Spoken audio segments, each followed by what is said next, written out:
Dhaka, rocking her baby to soothe his searing pain and gasping breaths. 18-year-old Rubia Akhtar Brishti recounts how her son nearly died in Bangladesh's deadly measles outbreak. The boy had a high fever and found it hard to breathe, Brishti told AFP, mopping the fevered brow of 1-year-old Minhaz cradled in her arms. His whole body had rashes. Grand arrangements, tight security mark festivities in Nankana Sahib. Hassan Abdul more than 2,800 visas issued to Indian pilgrims. As over 8,000 Sikhs from across world are expected to take part in celebrations, warm welcome accorded to pilgrims at Wagah, as Kardapur corridor remains closed from Indian side. Lahore Toba Tek Singh. Around 2,238 Sikh pilgrims from India arrived on Friday to participate in Baisakhi festivities, as authorities rolled out elaborate arrangements and security measures for the annual religious event, officials said. Court issues notices to Interior Ministry and other respondents. UNHCR had recommended temporary stay for the Afghan family. Peshawar. The Peshawar High Court has temporarily restrained law enforcement agencies, LEAs, from deporting an Afghan family whose asylum case for resettlement in a third country through UNHCR is pending.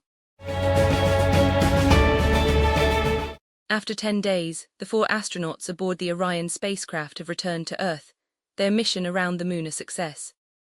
Integrity, the name of the crew's spacecraft as part of NASA's Artemis II mission, splashed down in the Pacific Ocean off the coast of San Diego, California, at 5:07 p.m. Pacific Time, according to NASA.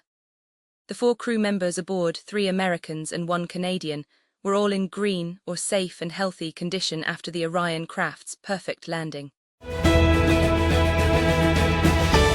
NASA's Artemis II crew of 4 astronauts from the United States and Canada are set to return to Earth on Friday after their historic trip to the far side of the Moon.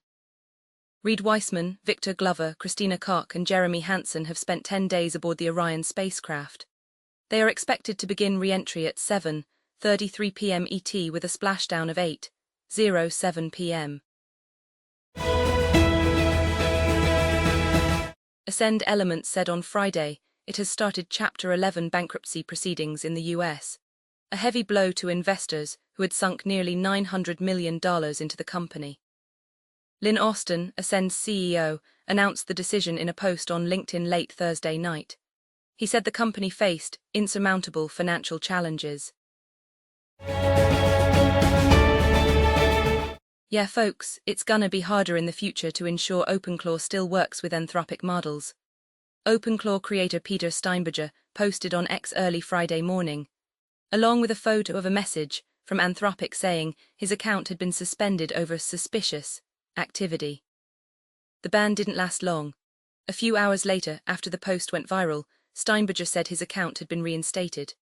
Among hundreds of comments, many of them in conspiracy theory land, given that Steinberger is now employed by Anthropic rival OpenAI, was one by an Anthropic engineer.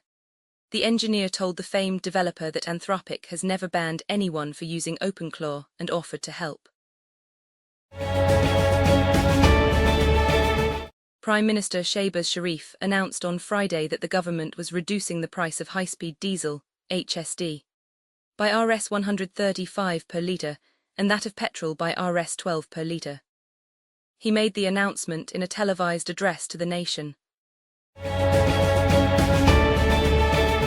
Peshawar. The Peshawar High Court temporarily barred law enforcement agencies, LEAs, on Friday from repatriating an Afghan family whose asylum case for resettlement in a third country through the UN's refugee agency is pending. A bench comprising Justice Waqar Ahmed and Justice Farah Jamshed sought replies from the respondents, including the Federal Interior Ministry, on a petition filed by an ex-serviceman under the former Afghan government.